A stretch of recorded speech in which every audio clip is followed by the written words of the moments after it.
Time now for Guarantee of the Game presented by AT&T. Guys, despite the fact that we are halfway through the 2025 college football season, the general consensus, I think, around the country is, well, we think this team's a good team, but we're not really sure.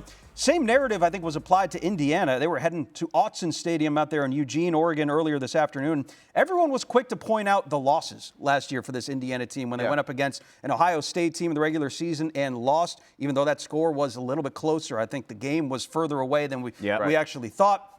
And then you lose to Notre Dame, obviously, in the college football playoff. But, Maddie, I'll come to you.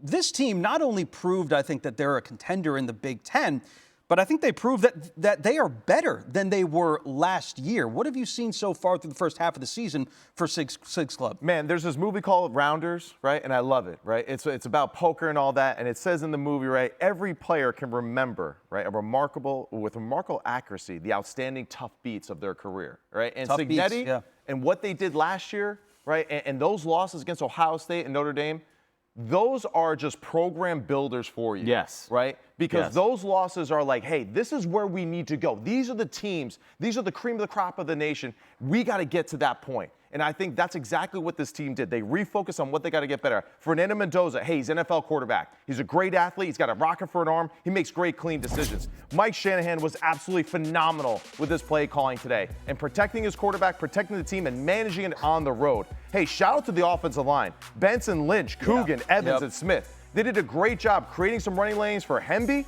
right, for Black, protecting Mendoza in some tough critical situations where they were coming after him and they were sending a lot and playing some man coverage behind it. They did a good job hanging in there on the road. Hey, a few penalties there early in the football game, but they are able to overcome that. And I think it just starts with just great coaching and leadership for this team. Yeah, I just want to say, we're looking at the YouTube chat, and I see someone in there. The name is Ramen Power. He said Oregon will drop big time, and Indiana should stay at number 7 until they beat a team like Ohio State. What are we talking about? Come on now. They just went on the road and beat an Oregon team that won the Big Ten championship last year.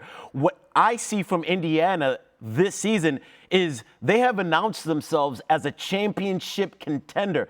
They're not just here to compete say, all right, we're going to lose 1 or 2 games. They're good enough to win the entire thing. From a defensive perspective and an offensive perspective, Indiana came into this game as a top 10 scoring offense and scoring defense, total offense and total defense. And that continued in this game. Their defense held this Oregon offense that's been dynamic throughout the entire year. When you talk about Dante Moore on the other side, a Heisman contender, Oregon had 267 total yards. They were averaging nearly 47 points per game and just scored 1 touchdown, which came in the first quarter. I mean, this Indiana team is well-rounded. That's right. And they got a tough head coach. They got a quarterback and a team that will fight through adversity. That's right. And you saw that in the game because it wasn't pretty. There were some ups and downs, some pick sixes, and some things where you looked at it, all right, they're behind. I think Oregon's going to pull away. No, Indiana's stuck right there. And I think this is a team that we really have to respect as a contender. Who was that? What was that guy's name? It was Ramen Power. Ramen Power. My question is, what more do you need to see from Indiana? Like, I feel like we're trying to come up with different ways to doubt this team and to put them out of contention. But this is a team.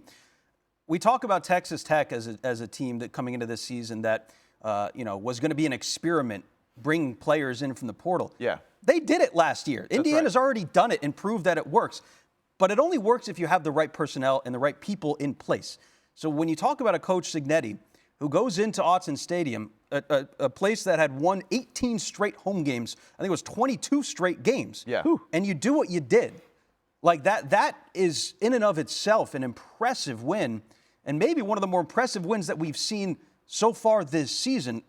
Not only did this win vault Indiana to the top of the Big Ten, I think it was just further proof that Coach Sig has built a program in Bloomington that is not a one-off. It is here to stay. They are not going anywhere anytime soon. That's the best part about this. And that's what I love about, like, this is another one, like, hey, this is another new rivalry here, right? Lanning, Signetti. Yeah. I like this a lot.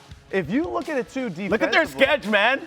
Oh, yeah. The schedule's extremely favorable. They're not playing Ohio State.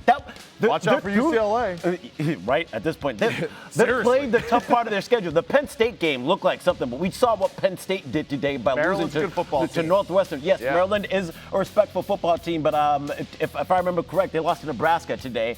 And they gave up 28 points in the fourth quarter last week, which was not great. But, I mean, the Ducks entering the game today against Indiana had only allowed one sack the entire season. Right. Indiana got to Moore 6 times in this game. That's right. That's right. The trenches is where you're going to win this. The trenches are going to win, and 8 tackles for loss to go with that. You know how many yards that they rushed for in the second half of this football game, Morgan? 1. You know how many total yards they had as an offense in the second half? 64. Right? So you think Brian Haynes knew what Will Stein and them were trying to dial up offensively? You know, they were basically in the huddle with them saying, like, yeah, all right, we know this is on its way. Hey, so we got that stat. Aiden Fisher, Elijah Hardy, Isaiah Jones, Kellen Wyatt, all 4 of those guys, linebackers for Indiana. Dudes. NFL guys. Dudes. Yeah. Hard-hitting, fast, aggressive, all over the field.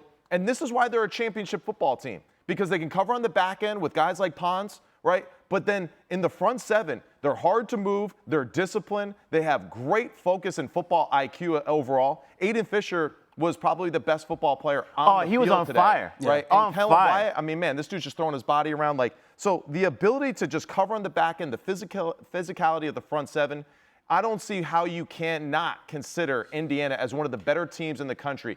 Forget about the IU on the side of their helmet. If a team with a G on the side of their helmet went and did that in Oregon today, we'd say they're one of the best teams in the country. All right, we're going to get to the implications of this game a little bit later, but I do want to move it along because we have a lot to get to, not only in the world of college football, but specifically in the Big Ten, because there was some fireworks earlier today, and up until the start of the season, James Franklin had kind of built something similar to what Curt Cignetti is building in Bloomington, Indiana, as one of the most consistent programs in the entire country. But following the overtime loss to Oregon, Penn State has now lost 3 straight games, going out to UCLA, and then you lose at home to Northwestern, a team that has been in the basement of the Big Ten over the last couple of years. And to make matters worse, James Franklin made a pretty significant announcement in the post-game presser. If we have that, we'll see if we can play it for you.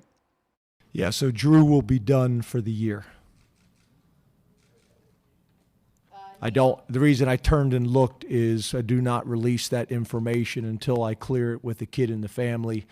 And I had talked to Drew, but I had not heard back from the family before I came in here. That kind of says it all. First and foremost, our thoughts are with Drew Aller because we want him to be healthy, going forward. He's got a long, possibly professional career, likely professional career in football. So we hope that he recovers well.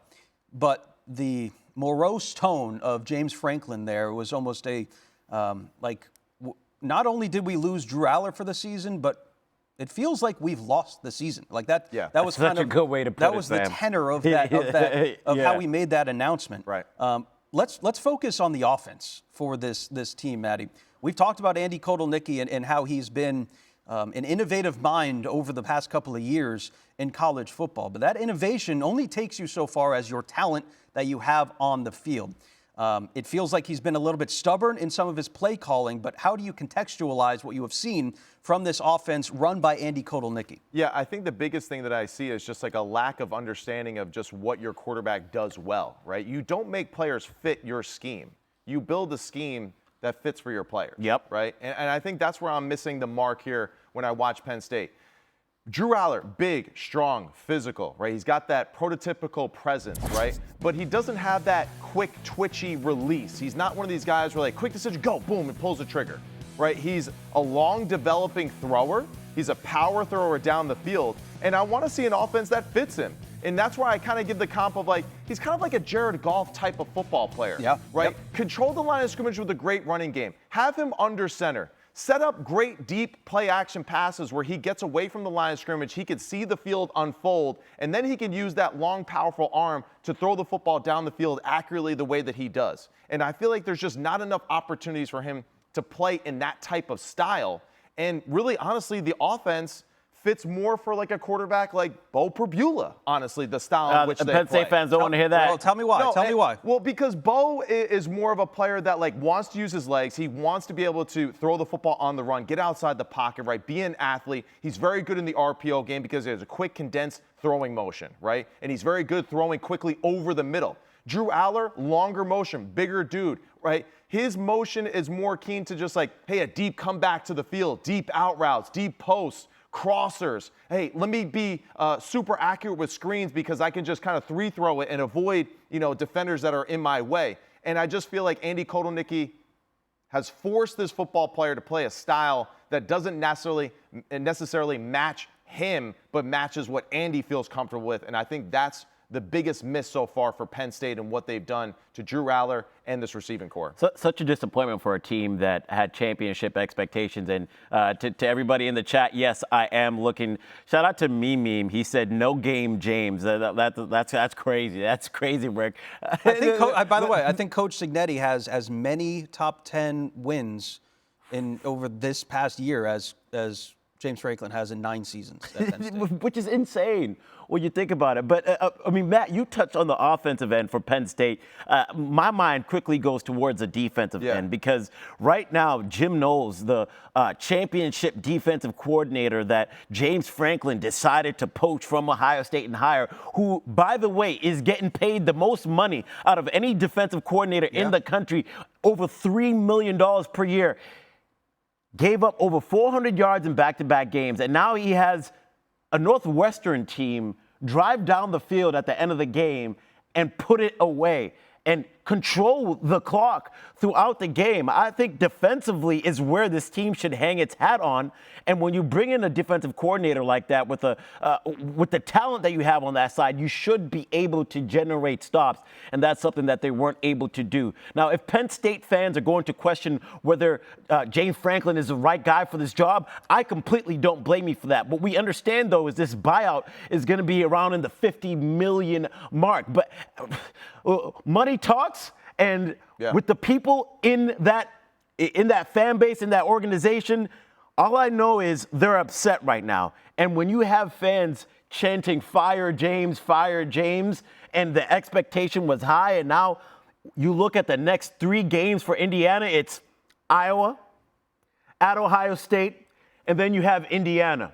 They're going to be scratching just to make a bowl game at this point, and that is the last thing that we expect. James Franklin becomes the first head coach in college football history to lose 3 straight games where they were supposed to be 20-point favorites. 2 straight games, excuse me. Yeah, nearly unimaginable how this has turned out for Penn State. And again, we wish our best to Drew Aller. Hope he recovers very, very quickly. Hard to believe we've gone all this way in the Big Ten conversation. We haven't even talked about the defending national champions. Fear not, we will get to Ohio State and took care of business over Illinois a little bit later in our show when we talk the college football playoff. Ohio State fans, you will like where we have your Buckeye. You want this, you got that. No way, watch them walk right past you. Run fast while you have the chance.